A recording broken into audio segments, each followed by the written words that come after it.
Okay, good morning. And those who need the prayers that I do before and after teaching is available. There is a link to those prayers on our website, cultureling.org. So you can open that up and you can join me. I'll give you 1 minute to do that.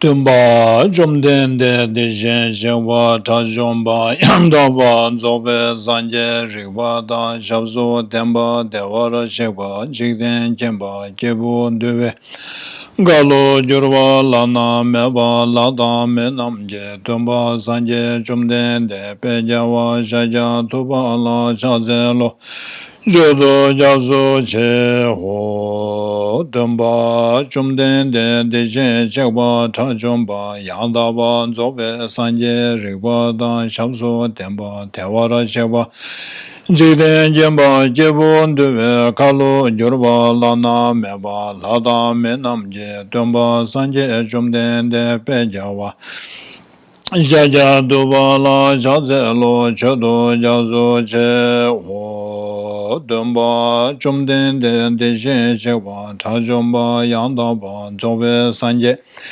Rigwa Da Shabso Demba Dewara Chekwa Jigden Jemba Jebun Dube Kalu Jurwa Lana Meba Lada Menamje Dumba Sanje Jumden de Bejawa Jaja Dubala Chazelo Chodo Japso Che Ho Sanje Chodan Soje Chonam Ala Chanju Badu Tane Japso Che Tagi Choshe Jebe Sonama Je Dola Penche Sanje Dubara Sho Sanje Chodan Soje Chonam Ala Chanju Badu Tane Japso Che Dagi Choshe Jibe Sonama Je Dola Penche Sanje Dubara Sho Sanje Chodan Soje Chonamala Janju Bado Dani Japso Che Dagi Choshe Jibe Sonama Je Dola Penche Sanje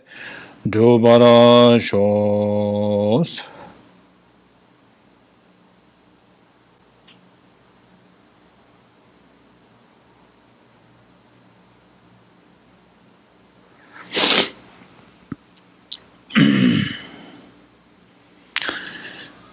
Hello, good morning.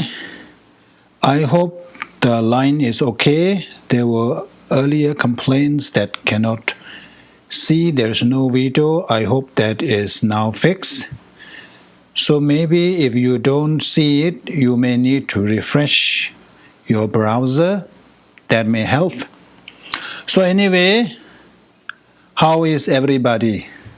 Hope you are all well. So welcome to our last class of this semester. We have come a long way, and especially today is the last session of this text, The Wheel of Sharp Weapons. We have been covering that for the last several months. So those who have been consistent, congratulations. We did it.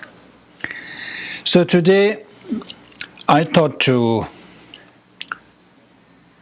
try to summarize. Of course, it is not possible to summarize all in 1 hour. But since it has been quite a long time since we started the text, So I will try to discuss here the gist of it. So this, as everybody is aware, that this is one of the Lojong practices. So Lojong is mind training. We train our mind. So these are techniques or methods or approaches to tame our mind, tame our wild mind. We all know that in Buddhism, our mind is the creator of all our problems. Our mind, especially untamed mind, is the source of all our problems. So Buddhism is all about taming that wild mind. The difference between Buddha and us, ordinary beings, is that Buddha's mind is fully tamed, whereas ours is not. So these texts, like the Wheel of Sharp Weapons, are to help us cultivate certain attitudes, certain mental attitudes, so that we can tame our minds. So let's see how much we can remember. So I wanted to begin with the last verse. So the last verse says that, thus by practicing conventional awakening mind and the ultimate mind of awakening, may I accomplish without obstacles the two accumulations and realize perfect fulfillment of the two aims. So the whole purpose, the ultimate goal of our practice as a Mahayana practitioner is to achieve enlightenment, Buddhahood. Generally put, we say Buddhahood, but if we go into particulars, then it is actually the three kayas or the two kayas. So the Dhammakaya and the Rupakaya. So Rupakaya, of course, there are two, Sambhogakaya and Nirmanakaya. So Dhammakaya is actually the enlightened state of the mind. It is the Buddha's mind, that enlightened mind. And just that enlightened mind cannot help sentient beings. Buddha's whole purpose, all that effort is directed or is propelled by this wish to benefit all sentient beings. So it is essential that Buddha do something about other sentient beings. So Buddha, of course, Buddha would do. So in order to benefit other sentient beings, Buddha need a form. Just being in that mental state, nobody can see that. No way Buddha can teach. So Buddha need the other two forms. So the first is, the Buddha needs the form. That's why it is called the Rupakaya. So Buddha's enlightenment, an enlightened mind, Dhammakaya, can manifest into a particular form so that Buddha can reach sentient beings and thereby benefit sentient beings. So there are two types of Rupakaya. So the first one is called Sambhogakaya.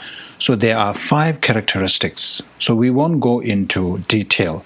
So the one of the characteristic is that Buddha is surrounded, that Sambhogakaya is surrounded by Arya beings. So only Arya beings can benefit from Buddha. So only Arya beings can be around Sambhogakaya. But other beings who don't have that realization have no way to receive teachings from Sambhogakaya form. So for that reason, Buddha need to manifest into another form, that is Nirmanakaya. Sambhogakaya is the other one, we call it Longku. In Tibetan, Longku and Tuku. So that's why in order to benefit sentient beings, we need these two kayas, Dhammakaya and Rupakaya. So as with all the things, Dhammakaya and Rupakaya do not come about without any cause.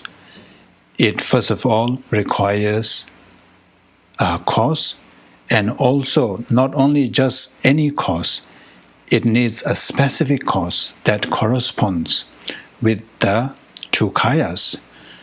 So that's why we have these two bodhicitta, the ultimate bodhicitta and the conventional bodhicitta. So this text is all about cultivating these two types of bodhicitta, the conventional and the ultimate.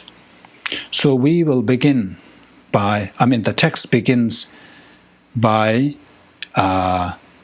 discussing on how to develop conventional bodhicitta. So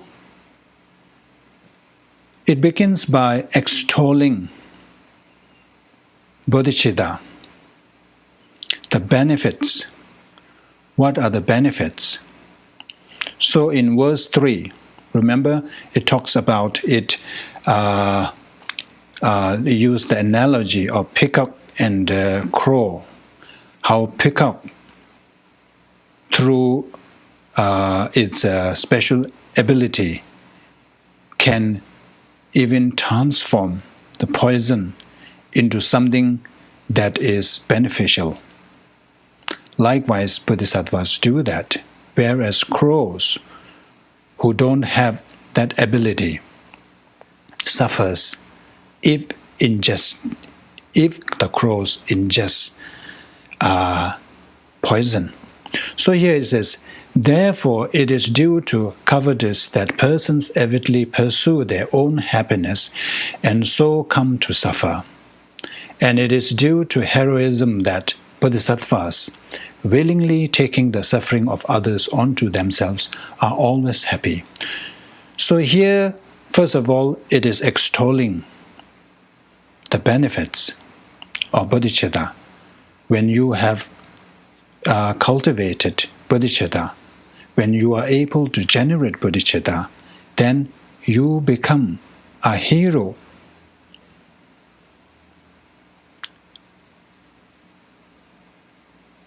A hero in a sense that one is willing to take others' suffering. Bodhisattvas, their main goal is to benefit sentient beings. They are so kind of obsessed with helping sentient beings. So because of that, so they are able to take upon sufferings. They are able to endure any hardship. And because of that, they are always happy. Whereas the cowardice, those ordinary beings like us, we suffer all the time. We have difficulty enduring hardships.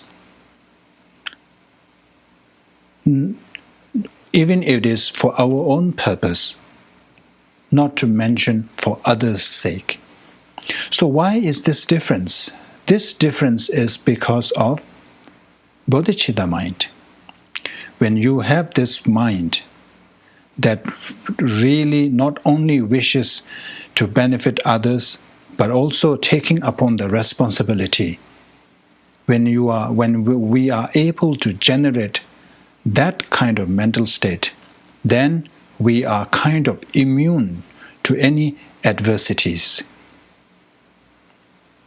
So this is, on the one hand, it is extolling the benefit. On the other hand, it is also pointing out why there is this difference. Why bodhisattvas are always happy and why ordinary beings suffer is because of this.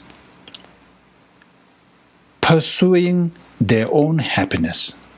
We ordinary beings are only, our interest and our concern is so narrowed, only focus on ourselves. We are the center of attraction.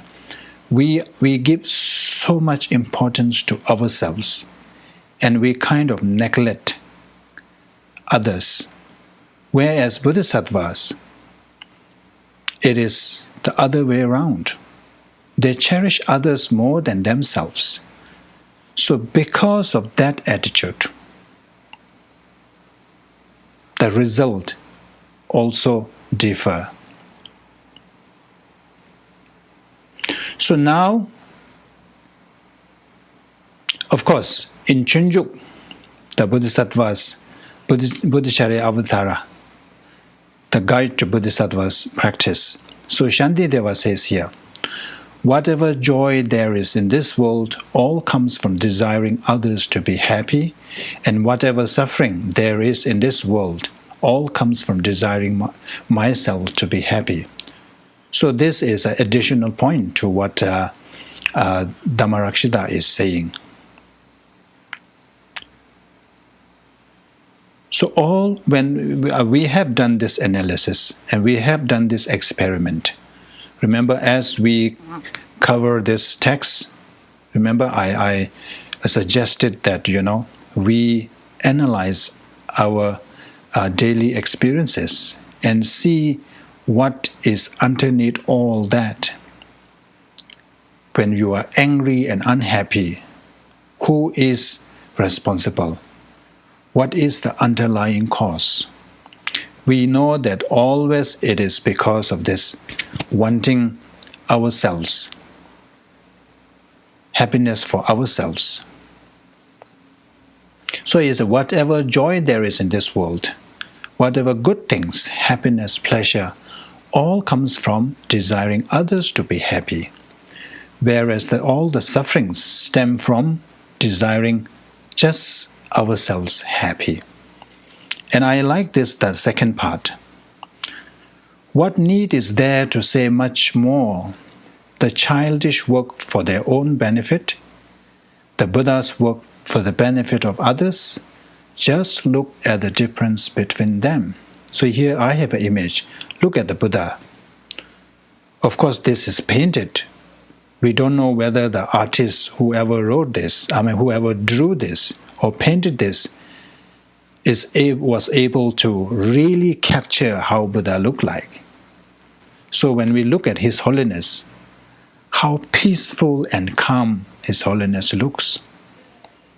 So Buddha must be more than that. So peaceful. And here, down here, this is us, sentient beings, suffering and suffering and suffering. So he said, no need to talk too much. Just look at the difference. Buddha was also one time like us, full of flaws, going through suffering, experiencing all types of sufferings the way we experience. But now Buddha is up there, object of reverence. We revere, we offer our prostrations. But one time we are same. What is that? Brought that difference? It's because Buddha started to cherish others, whereas we continue cherishing ourselves. And that's why, even after life, eons of times, we are still circling. We are still entangled in this suffering. We are still drowned in the ocean of suffering.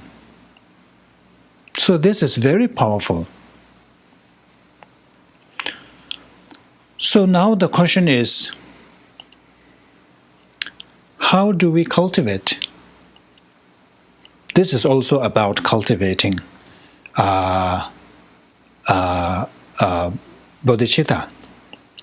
So as we are all aware that there are two approaches, the Asanga's approach and Shantideva's approach. So this is mainly based on Shantideva's approach, which is equalizing and exchanging self with others. So in this method, there are two parts. The first one says equalizing and then exchanging. So first we need to exchange. It says in Chunju, Ta da shendo nyamba ni tangbo nyidu bede koms. The first thing we need to do is we need to develop this attitude of sameness, or we need to be able to equalize, develop that understanding that self and others are equal. At the moment, our attitude to oneself and to others are completely different. If you kind of put yourself in the third person and then look at how you view yourself and others, we will notice a stark difference. When it comes to I, so this sense of endearment, this cherishing attitude. Whereas when it comes to others, there is this attitude of indifference or just neglecting attitude. And worse, if that person is something you don't like, is a person that you don't like, then not simply indifference, the hatred and anger, all this will arise. So that one we have to equal that. We have to kind of level that attitude. So here in the Junjuk, the equal is to develop this attitude of this sameness, is that we are equal in wanting happiness and not wanting misery. So everybody, every sentient being, including tiny insects, we are equal in that. If you compare ourselves with a tiny ant, when it comes to fundamental aspirations, fundamental desire, we are same, wanting to be happy, and there is no what you call the limit or the satiation when it comes to happiness. More we have, we are more than happy to have it. But when it comes to suffering, we are also equal in not wanting even a tiniest or the shortest instances of misery or suffering. So this is how we develop. We put ourselves in other people's shoes and then said, just like me, others are also same. Others also want happiness. So when we are equal in this, why do we do that? This discrimination. So this is very powerful when we think just like me. When let's say somebody irritates you, somebody says something, if you are able to bring up, conjure that kind of attitude, that thought that that person is same like me, just like me, he wants happiness, but somehow he doesn't know or she doesn't know how to achieve that. That's why adopting this kind of a wrong method to achieve that. So this, in psychology, we have this called the ABCD model. So that one is very, very effective. So A stands for activating event or antecedent. B stands for belief. C stands for consequences. And D stands for dispute. So what this is coming from the cognitive psychologist or cognitive theory.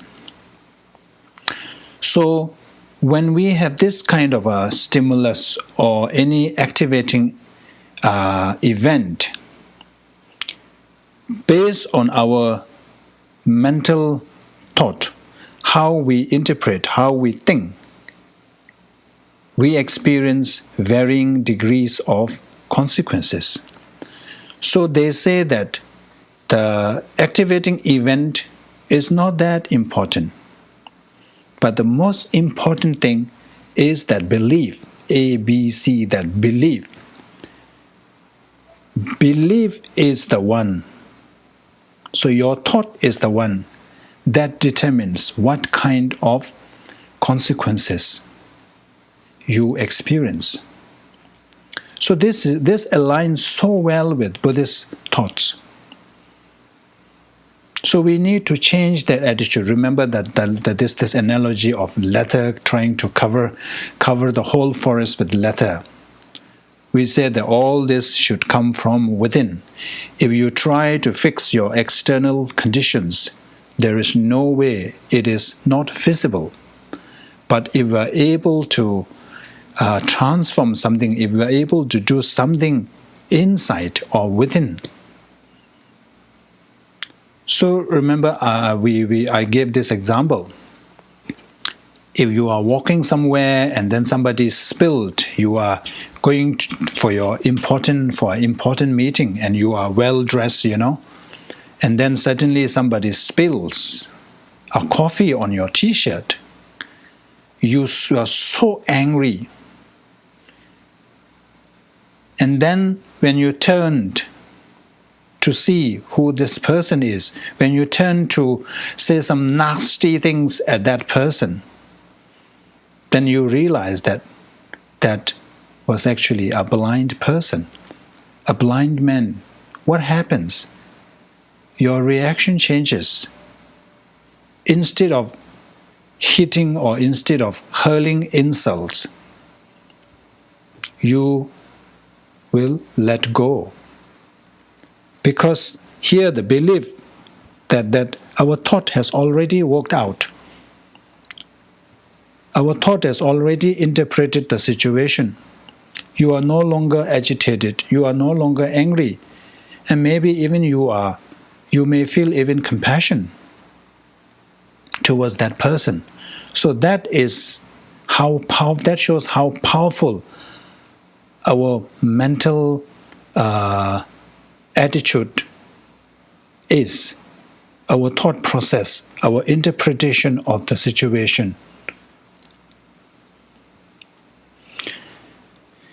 So A, B, C, D. So what happens when we have this kind of irrational thoughts? Then we dispute that. So the example is that when you see somebody, when you're angry at some person, when you are angry at a person, so when you are able to bring that understanding that just like me, the other person also wants happiness. That person also doesn't want to experience. It is same like me. We are all equal. in wanting happiness and not wanting suffering. So if you are able to bring that into or in between that activating event and the consequences, then the consequences will be more positive rather than negative.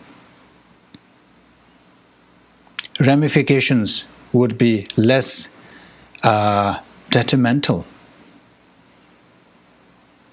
So when we realize that there is some irrational thought, so D comes in. Dispute, that's not right, it is an irrational thought. So this, I thought that we can apply this all the time.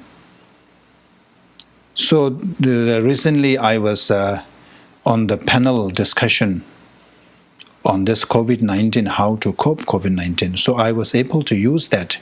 So when we feel anxiety and fear of this COVID-19, so many of these fears are generated by this kind of irrational thought. Let's say if you hear your colleague is infected, some people develop anxiety because, my colleague has, after learning that your colleague tested positive. So the irrational thought is, he is positive now, I will be positive, I will get sick. And then it does not remain there, it goes further. If I fall sick, maybe I will lose, or maybe I will die. I will infect my family members. I will lose my job. I will have no money. So all these thoughts give rise to anxiety. But when you really look or examine that thought pattern, it is irrational. First of all, even if your colleague is infected, it does not mean that you will be definitely infected. There's no guarantee. You live in one house, 3 people get a positive result, but maybe other 2 will show negative result. So there's no guarantee. But our thought is like, give this, must this. And then, even if you fall sick, it doesn't mean that you will die. Many people recover. So that's how you dispute your irrational thought. And then even if you fall sick, you may not lose your job. Even if you lose this job, you may find another job. So that's how we dispute. So when it comes to the spirit, that our practice also same. Later we will talk about the emptiness part. So the first is we need to equal. So equalizing is understanding, gaining insight that we are common. We are same. We are equal in wanting happiness and not wanting suffering. So once we have that understanding, then we can progress to the next step, which is exchanging. So how does this happen is, now when you look at your situation,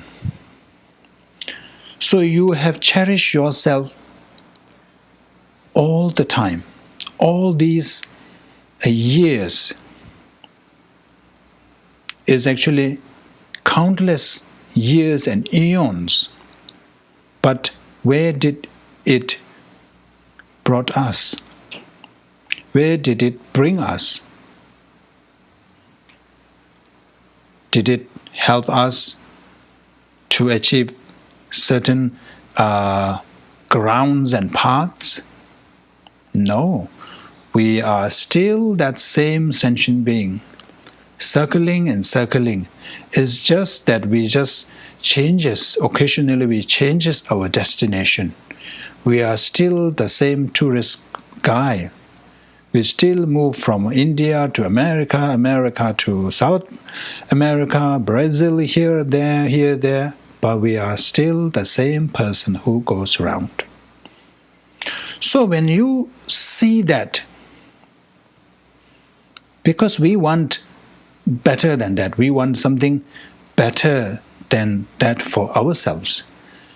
So when you realize, and also as that when you compare yourself with the Buddha, why is Buddha up there and we are still down there? We realize that it is because that what we have been doing is actually wrong. Even though we thought that cherishing ourselves will make us happy, make us achieve our goals.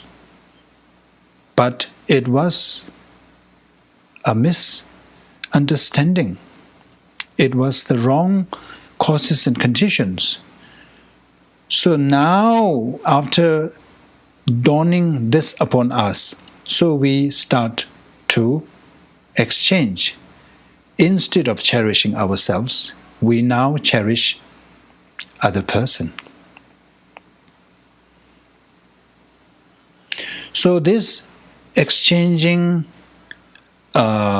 ourselves with others only comes when we are able to see the disadvantages, the flaws of self-cherishing attitude, and also the benefits or the advantages of self-cherishing attitude. So this text is all about that, giving us all kinds of scenarios where self-cherishing is the one that has been our enemy all along. Self-cherishing attitude is the one that has been giving rise to all our problems and sufferings. So here it says, when my body falls prey to terrible sickness, it is the weapon of my own evil deeds turned upon me. For injuring the bodies of living beings, from now on I shall take all sickness upon myself. So you're saying when we are down with sickness,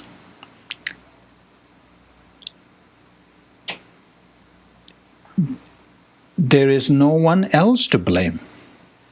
It is our karma. So karma, how did karma come about? It's because of self-cherishing attitude. Because of this self-cherishing attitude, we have committed negative karma. As a result, now we are suffering. Especially in here, is killing. So these lines not only help us to see the faults of self-cherishing attitude, it also helps us to cope on our practice, on our path, on our journey to Buddhahood. For Bodhisattvas, when they are on their path, so they encounter, like us, we encounter all kinds of problems. So adversities are inevitable. Sooner or later, we will face adversities, challenges. So this is a way to develop resilience in the face of adversity.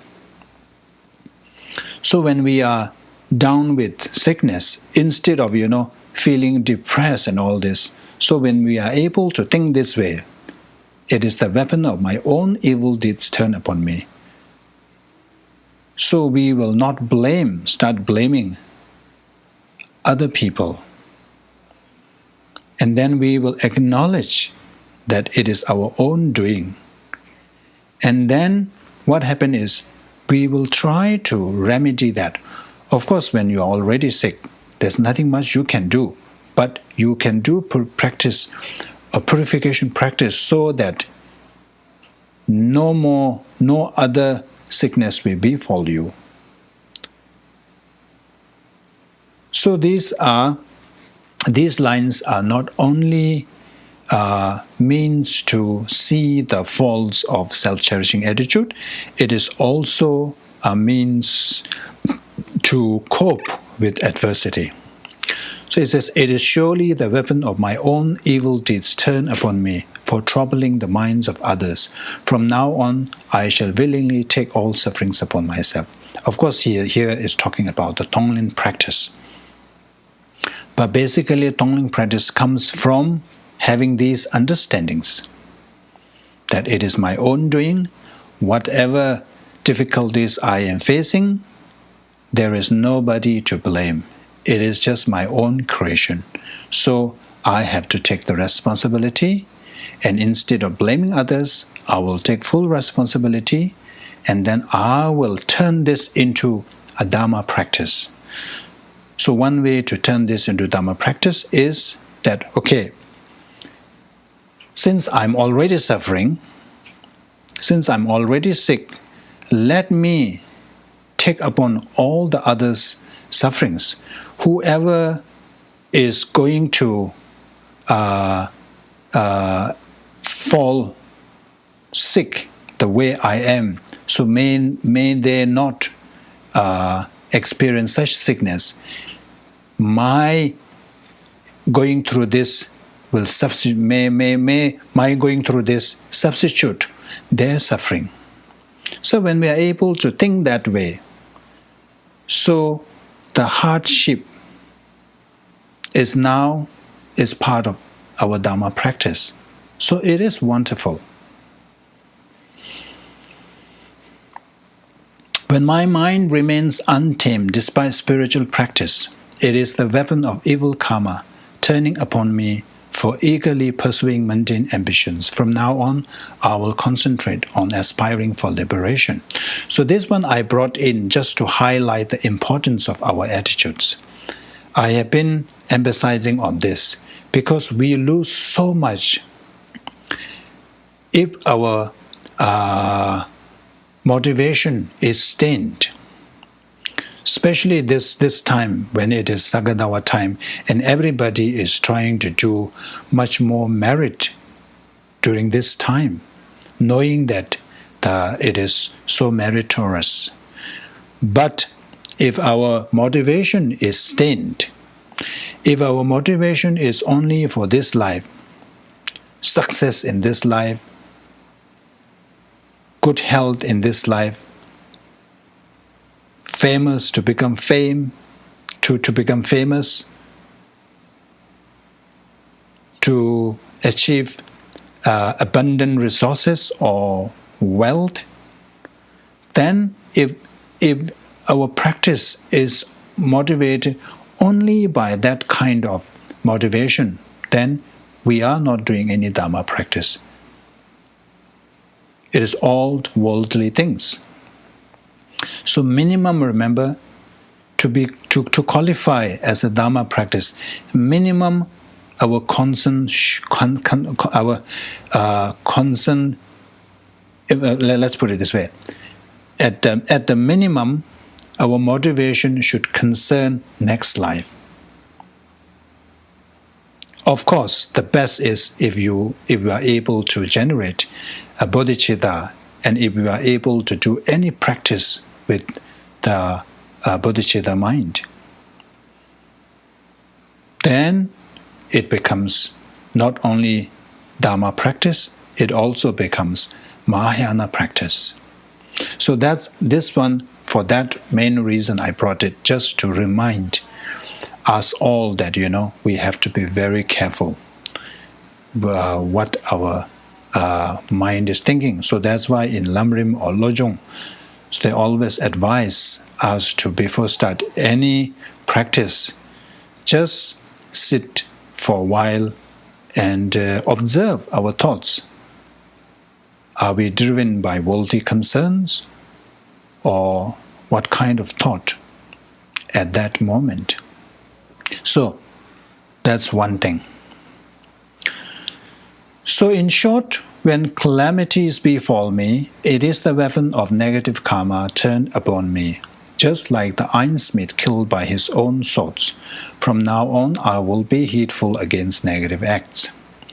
So there's this story that there's this small town, or maybe those days old, there's that town there, there's only one blacksmith, and people get swords from this one ironsmith. And then later he was killed, beheaded or something. So he died from the sword that he himself made.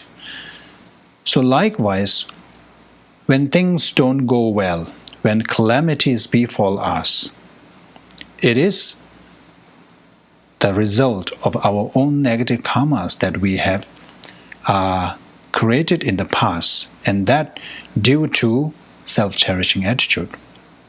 So these are the verses where we repeatedly see the workings of self-cherishing attitude.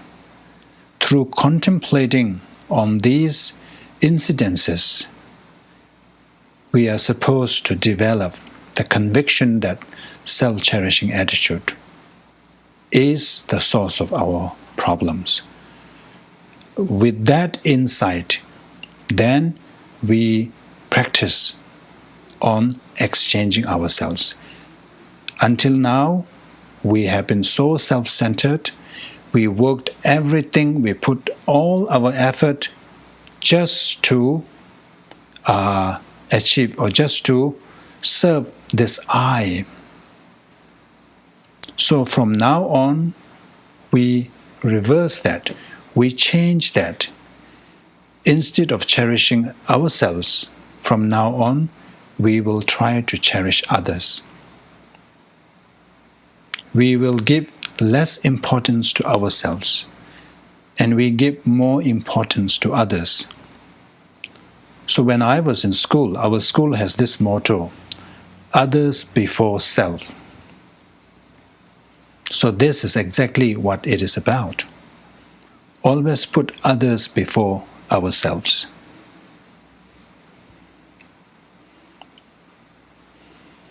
From now on, I will distance myself from this demon's emissary self-grasping, which makes me wander helplessly and seeks only selfish happiness and prosperity. I will joyfully embrace hardship for the sake of others. So now it is pointing to us, the real culprit. So until now it talks about self-cherishing attitude being the source. But it goes further to say that under this self-cherishing attitudes, there is another culprit, the main one, which is self-grasping, which is the mistaken view of personal identity. So in reality, there is no inherent self. When we try to generate this strong sense of I, we notice that I we perceive as if it is nothing to do with our aggregates, and it feels like it to us, it is like it exists from its own, it's not dependent on other factors. So because of that, because we perceive the solidity in self, we develop attachment. That's when the self-cherishing attitude arises. So self-cherishing attitude will not arise if there were not no self-grasping. There is no. Let's put it this way: there would not be self-cherishing attitude if we do not ignorantly perceive, not only perceive a solid or objective self, but also grasp on it. So this now leads to the ultimate bodhicitta. So in order to achieve enlightenment, remember, we need the union, the combination of method and wisdom. So conventional bodhicitta is the method aspect. Without developing conventional bodhicitta, we can never get there. We will never become Buddha. But that alone, having developed bodhicitta, that alone is not enough.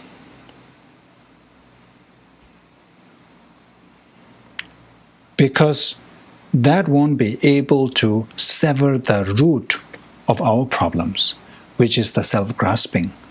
So for that, we need to develop this particular insight or the wisdom, understanding emptiness. That's when the text says that at this time, too, may all the beings of the higher realms meditate thoroughly on no self, just like me.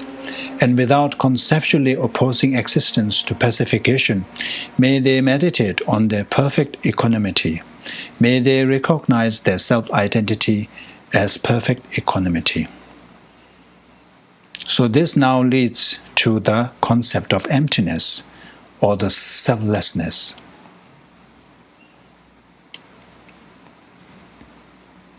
We have discussed about this inherent nature. This, when we see things, anything, we see something solid there. We see it as independent. We see it as not depending on its other factors, other parts and pieces. So like this one, the Olympic ring. If I show this to my mother and ask her, what is this? She will say, maybe she'll say, I don't know. Maybe she'll say, oh, there are 5 rings. That's all she can say. But if I ask somebody else like you will say, oh, this is the Olympic sign, Olympic rings. So if things do exist from its own, if the Olympic rings exist from its own, if it doesn't rely on these parts and parts coming together, as well as coming together of the imputation, the labeling, then whoever sees this, they should know it as Olympic rings. But only those who know it as Olympic rings only sees it as Olympic rings. So that shows that things do not exist from its own. You need to, first of all, in order for this Olympic rings, you need these 5 rings to come together. And not only just coming 5 rings together, there may be different colors. And then you need to label that. You have to impute that, of course. It's like these rings with these colors stands for this one. So this is Olympic ring. So you have to impute that. So only then, it's like it appears there. But of course, to us, it's like it's there all the time from its own side. So look at this. The first image is the cat. Actually, I was looking for a better image.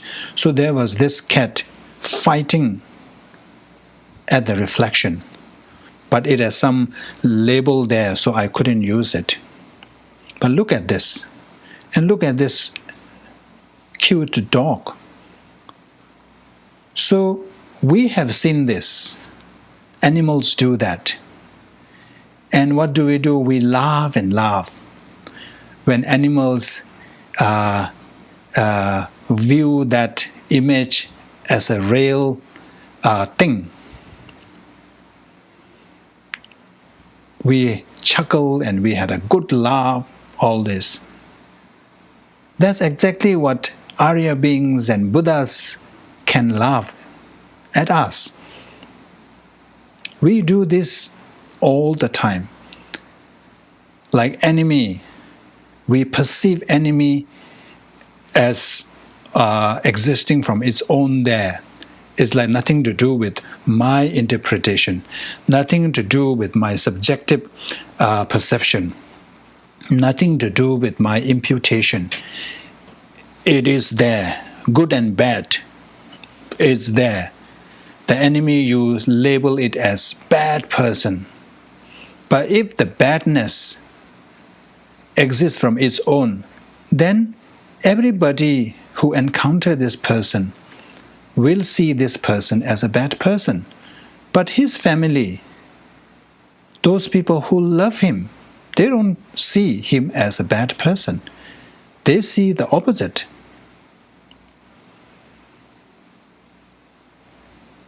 So this shows that things do not exist from its own. And not only we perceive things objectively, we also hold on to that. We buy into it. That's why self, we perceive self as existing from its own. There is some objective self there. And because of that, we buy into it and then we hold on it. We grasp it so hard. And then something trivial insult hurled at this self, we get so angry and agitated. So this is nothing different from the way we see things and do things. It is actually like a reflection. Self, there is no such thing as a solid self, independent self. But we see it, we perceive it, and we hold on to it. And if Bodhisattvas, those who have already achieved the path of seeing, those who have gained insight into emptiness, they must be laughing at us. Then we talked about dependent arising. So now if things do not exist from its own or objectively, or there is no inherent nature in things, then does it mean that there are no things? Does it mean that it is non-existence? But it says no, things do exist. Even though they are not inherently existent, but they do exist. So they do exist because of dependent arising. Conventionally, things still exist. Conventionally, things still function. So things come about because of coming together all these parts and causes and conditions and parts and labeling and all that. So that's why this dependent arisen or dependent arising. So in Madhyamika, when they use this logics to logics use to show that things do not exist inherently. So the logic that is considered as the king of the logic is dependent arising. Because when you say dependent, that kind of cuts off the independent identity. And when it says arising or origination, that means still there is that exists. So that cuts into these two extremes. So things do not exist inherently, but things do exist. So we are to develop. So when we gain insight into emptiness, and then when we come out of that meditative state. So things will still appear to us as inherently existing. But we are able to, we instead of holding on to it, we will say, okay, things do appear, but they are not. So we develop this, the illusion-like attitude towards things. So this is good.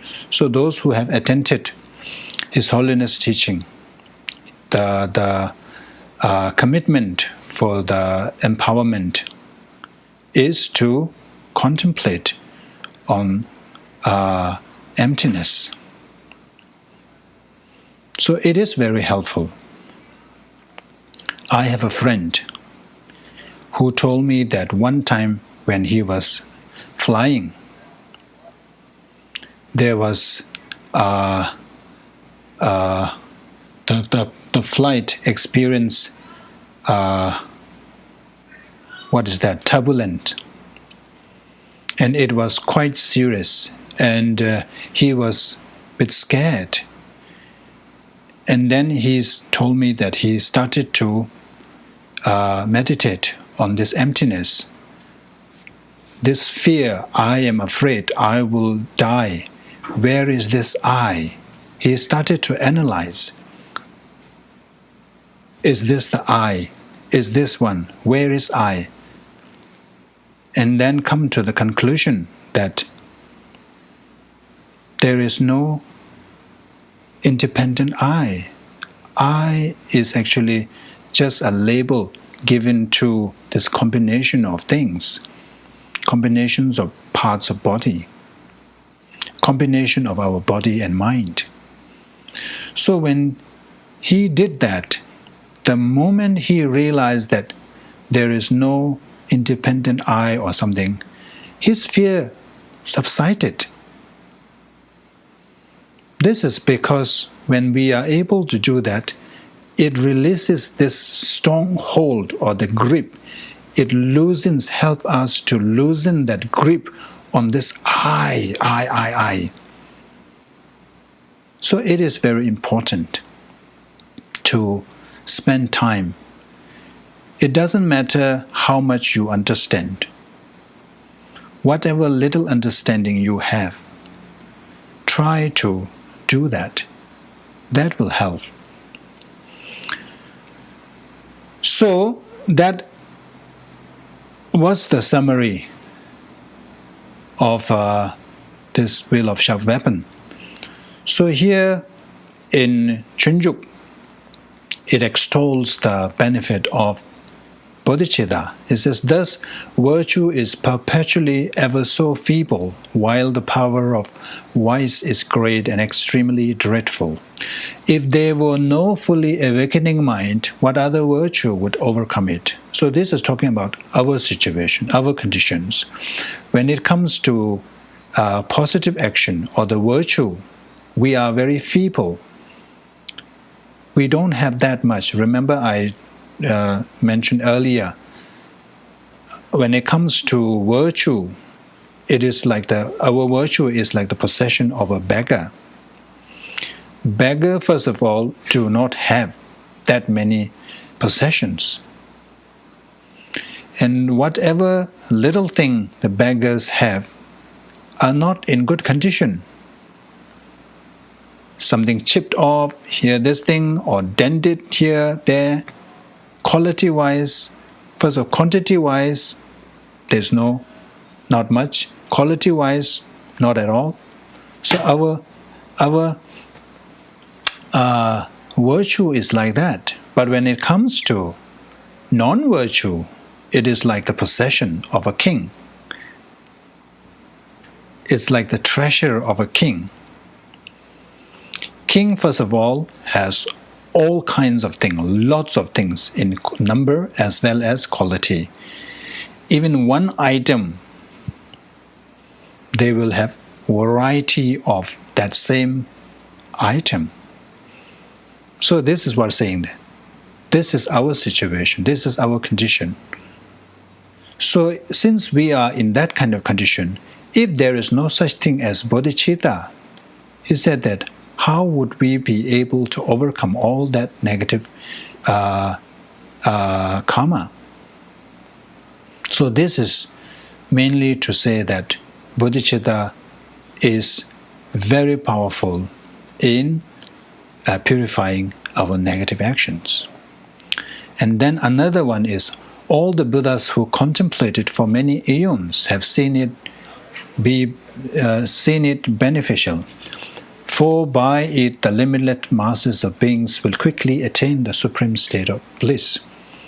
So as the Buddhas have contemplated for eons, which kind of mental attitude is the one that produces numberless or limitless happiness and joy?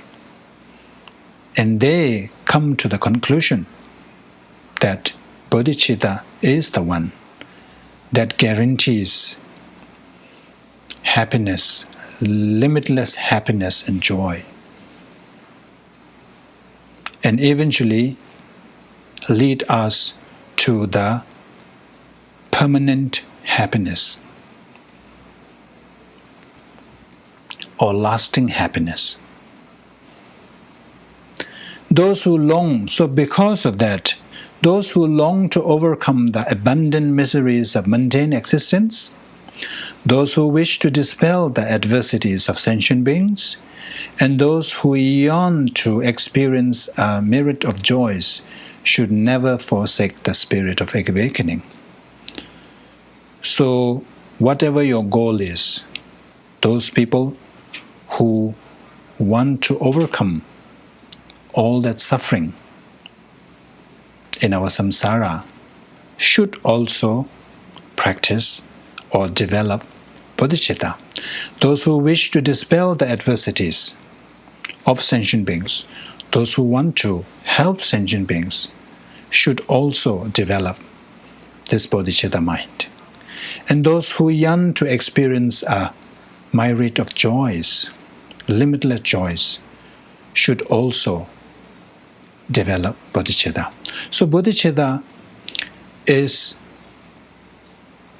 really, really beneficial. And His Holiness, every teaching extols bodhicitta. Of course, His Holiness is speaking from his own experience. I am just parroting what His Holiness says. But there is reason. One that His Holiness repeatedly quotes or cites is Tagdi Shenge Tunyeda Yanda Jewar Majena Sanje Nyedu Midubjin Kowana Tawames. So if we don't practice this exchanging ourselves with the others, or basically if we don't practice bodhicitta, he said that first of all, we won't be able to achieve enlightenment.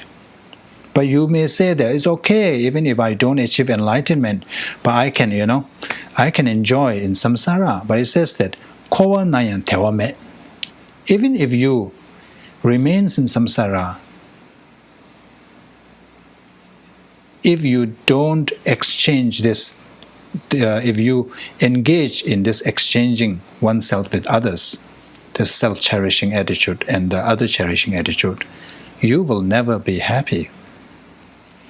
So that actually, there is a rationale for that, because in order to develop bodhicitta, first we need, let's say, in order to develop this, the immediate cause is this laksam. Laksam is this resolve, there's this sense of responsibility. I will achieve enlightenment. I will alleviate the suffering of sentient beings. So that resolve must come from compassion. So compassion has two parts: perceiving others' suffering, and then this strong or genuine wish to alleviate that suffering. So that comes from developing this yiwong, which is this sense of endearment. So imagine if we are able to develop this sense of endearment not only to our family members, but if we are able to develop that to every person, every sentient beings, then we will be like the way, we have love and care and concern for our only child. That kind of love and this sense of endearment. So with that kind of attitude, we will never be, we'll never harm other people. Look at the world now. What is happening? If we have compassion for all sentient beings, so compassion, when we say perceive suffering, so this is not only a physical suffering. Sentient beings, when you meet people, on the surface, everybody looks happy. Everybody seems like things are going well for them. But deep down, they are going through all that suffering. So that's why when we say suffering, we need to take into account these three types of sufferings. So when you contemplate on these three types of sufferings, and then if you are able to see all sentient beings as really suffering, then you will be able to develop that attitude or that wish to elevate the suffering. So imagine if you see a maggot-filled dog, how much compassion you feel for that animal. You really want to do something. I think at that moment, everybody, most of us, will do whatever it takes to help that dog. So that is only upon seeing that physical suffering. So if we are able to see sentient beings in the context of three types of sufferings, imagine how strong and intense that kind of compassion would be. So with that kind of intense compassion, imagine what our world would be, what our world look like. With that kind of compassion, no policeman would be kneeling on another person's neck. No one will be vandalizing. No policeman will be engaging in cruel actions. No politicians will be engaging in self-serving activities. People will rise together, stand up to justice. There will be no wars. But we are in this situation because we all lack compassion. We are all driven by this self-cherishing attitude. Everything is for me and my family. Everything is for my own thing. Like those in the politicians. They want to keep their chair, their seat in Congress. Say they are so scared to speak up. They are so scared to speak their mind. We can see that how self-cherishing attitude can thwart or prevent us from doing the right things. So if we are able to really work on this, not just the world thing, but even your relationship in your family will definitely improve. Because when you have this compassion, that kind of intense that I earlier mentioned. When you have that kind of compassion, the no thoughts of harming others or saying nasty things will arise. Sometimes when person is in so much pain, and when the person hurls you all kinds of insults, nasty things, we are able to bear that because we have this understanding. We see that why that person is coming from. The person is in pain, he is frustrated, so that's why he is saying all these harsh words. But we don't get angry because we understand that. So compassion does that. So anyway, it's already 11:20. So that's the end of this text, and also is end of our first semester of 2020. So thank you very much. As I say frequently, I really appreciate your consistency. And I mentioned to you this many times, that I know that you have many other important things, but you still chose to come to those days, come to class, and now chose to commit your time attending this online class. So thank you very much.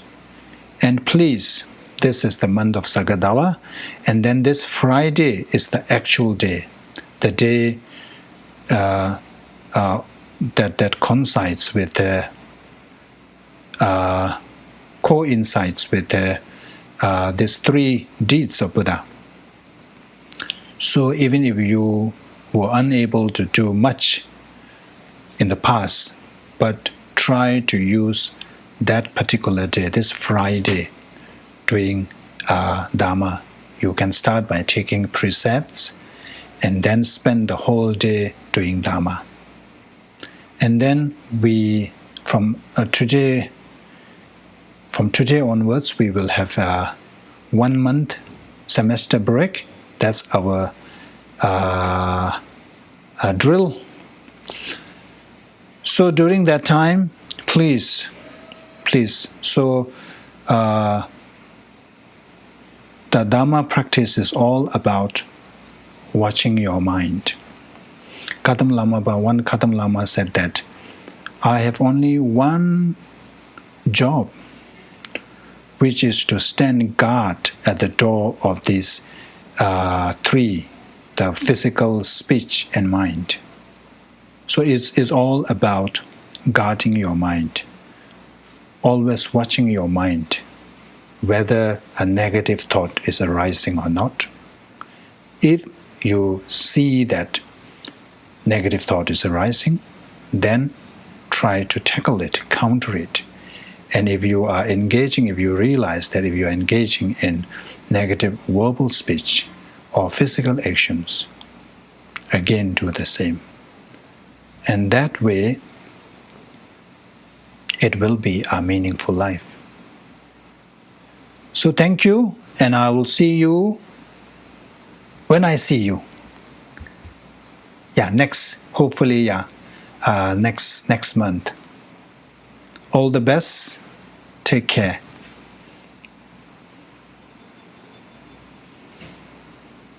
Let's say the prayers.